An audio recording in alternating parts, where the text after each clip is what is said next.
झाडात समजा 500 झाडं खराब होतील, जातील 500 झाडं, पण 500 झाडाच्या बदल्यामध्ये मी 15,000 झाडं लावतो. भारत माता की, छत्रपती शिवाजी महाराज की जय श्रीराम, जय जय श्रीराम. या ठिकाणी मंचावर उपस्थित आदरणीय पूजनीय आमचे हरिगिरीजी महाराज, त्र्यंबकेश्वर, नाशिकहून आलेले सर्व साधू संत महंत, सर्व आदरणीय पूजनीय या ठिकाणी उपस्थित आपले आमदार राहुलजी, देवयानीताई, सर्व अधिकारी उपस्थित, सर्व निसर्गप्रेमी वृक्षप्रेमी बंधू भगिनींनो आणि पत्रकार मित्र, आज मला वाटतं आपल्यासाठी अतिशय महत्वाचा दिवस आणि आनंदाचा दिवस आहे. कारण नाशिक शहरामध्ये आता आपण वृक्षारोपणाला सुरुवात केलेली आहे. तर म्हणजे गेल्या काही दिवसापासून वर्तमानपत्र असतील, दूरदर्शन असतील, सगळ्या चॅनलवर, नुसतं राज्यातल्याच नाही तर देशामधल्या टीव्ही चॅनलवर एक चर्चेचा विषय या ठिकाणी आपल्या वृक्षांचा झालेला होता. महाराजांनी त्या बाबतीमध्ये वाच्यता या ठिकाणी केलेली आहे आणि आज तर आपण तिथे मोबाईल ऍपचं या ठिकाणी उद्घाटन केलेलं आहे. याच्या माध्यमातून सुद्धा आपल्याला आता कुठे झाडं लावायची आहेत, काय आपल्याला सांगता येईल. तिथे आमची महापालिका आहेत, आमचे कमिशनर आहेत, आमचे सगळे अधिकारी आहेत, ते आपल्याला झाडे देतील, लावूनही देतील. पण एक निश्चित सांगतो, आपण संकल्प केलेला आहे. मधल्या काळामध्ये सांगितलं की 1700 झाडं काढणार आहे, तेवढे आपण काढणारच नव्हतो. गेल्या वेळी 12 वर्षापूर्वी जेव्हा कुंभमेळा झाला त्यावेळेला जेवढ्या निवासाच्या व्यवस्था आमच्या साधू महंतांच्या तपोवनामध्ये होत्या तेवढ्याच व्यवस्था आम्ही यावेळेला करणार आहोत. मी सांगितलं एक सुद्धा रावटी आम्ही त्या ठिकाणी जास्त लावणार नाही. पण गेल्या अनेक वर्षापासून, शेकडो वर्षापासून परंपरा आहे, साधू संतांचा निवास आहे तपोवन, तेवढी व्यवस्था आम्हाला करावीच लागेल. पण या मधल्या 12 वर्षाच्या काळामध्ये, 10 वर्षाच्या काळामध्ये पावसामुळे कोणी काही जाऊन त्यांनी वृक्षारोपण केलं असेल, त्यामुळे मध्येच या ठिकाणी ज्या रावट्या होत्या त्या ठिकाणी काही झाडं झुडपं उगवलेली आहेत. आणि म्हणून आम्ही म्हटलं की आम्हाला तेवढी काढावी लागतील, अन्यथा आम्हाला त्या ठिकाणी दुसरा पर्याय नाही.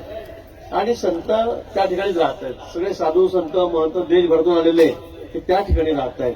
आणि म्हणून त्यांची तेवढी व्यवस्था करणं हे अपरिहार्य आहे. आणि आम्ही त्यातही हे सांगितलं की आम्ही ही इथली झाडं जी या ठिकाणी काढू ती आम्ही लगेच त्याचं दुसऱ्या ठिकाणी स्थलांतर करू, आम्ही रिप्लांटेशन आम्ही त्या ठिकाणी करू. तशी व्यवस्था पण गेल्या वेळी आम्ही जवळपास 1000 झाडं काढली होती, त्यातली 700 झाडं जगलेली आहेत. म्हणजे 70% 65% त्याचा सक्सेस त्या ठिकाणी आहे. म्हणून हे पण आपण सांगितलं होतं. पण वृक्षप्रेमी आहेत, मला काही त्याच्याबद्दल बोलायचं नाही. त्यानंतर काही आमच्या राजकीय संघटना त्या सुद्धा कामाला लागल्यात, आंदोलनं केले, माझे अनेक कार्टून बनले, कुऱ्हाड घेऊन असं उभा आहे मी लंगोटी बांधून. झाड तोड्याची गोष्ट आपल्याला माहीत असेल मागची जुनी शाळेतली, तसं मला दाखवण्यात आलं, करवात घेऊन दाखवण्यात आलं. आणि हे बघा, हे सगळे झाडं तोडायला लागले, पर्यावरणाचा ऱ्हास करतायत, निसर्गाचा ऱ्हास करतायत, वृक्ष तोडतायत. पण मी आपल्याला या ठिकाणी सांगतो, आपण या ठिकाणी मी बोर्ड बघतो, एक पेड माँ के नाम, मोदींचा फोटो, त्यांनी घोषणा केलेली आहे. आपल्या आईच्या नावाने एक झाड सगळेजण लावा, सगळेजण. आणि अशा पद्धतीने आपण एक झाड इतक्या लोकांनी जर लावलं, आज 13-14 कोटी लोकसंख्या आपल्या या महाराष्ट्राची आहे, 140 लोकसंख्या ही देशाची आहे. मला वाटतं आम्ही जरा संकल्प पूर्ण केला तर मला असं वाटतं की दुसरं काही करण्याची गरजच नाही. आणि म्हणून इतकं वृक्षावर प्रेम, निसर्गावर प्रेम आमच्या पंतप्रधानांचं या ठिकाणी आहे, आमच्या मुख्यमंत्र्यांचं या ठिकाणी आहे. आणि मग ते कशी परवानगी दिला मला एवढं झाड तोडायला. आणि म्हणून काही गैरसमज झालेत, त्यातून काही वृक्षप्रेमी समोर आलेत, मला तिच्यावर काही बोलायचं नाही. पण बोलण्याच्या ओघामध्ये काही जास्त बोललं गेलं. कुंभमेळ्याची गरज काय, हा कुठला प्रश्न आहे. तिथे साधू संत गांजा प्यायला येतात, मला वाटतं हे म्हणणं अतिशय चुकीचं आहे. याला आम्ही मान्य करणार नाही. शेवटी आमची अस्मिता आहे.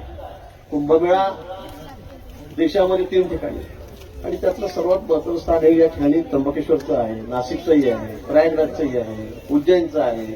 आणि म्हणून तुम्ही अशा पद्धतीने काही टीका टिप्पणी करू नका. मी त्यांना आधीच विनंती केली, तुम्ही झाडांची जाता समजा 500 झाडं खराब होतील, जातील 500 झाडं, पण 500 झाडाच्या बदल्यामध्ये मी 15,000 झाडं लावतोय.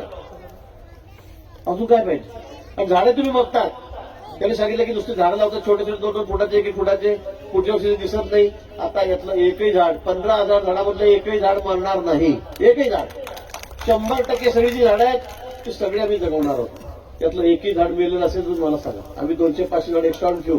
कदाचित काही धक्क्याने येणाऱ्या ट्रान्सपोर्टिंगमध्ये शेखरजींनी या ठिकाणी सांगितलं की 1300 किलोमीटर झाडातले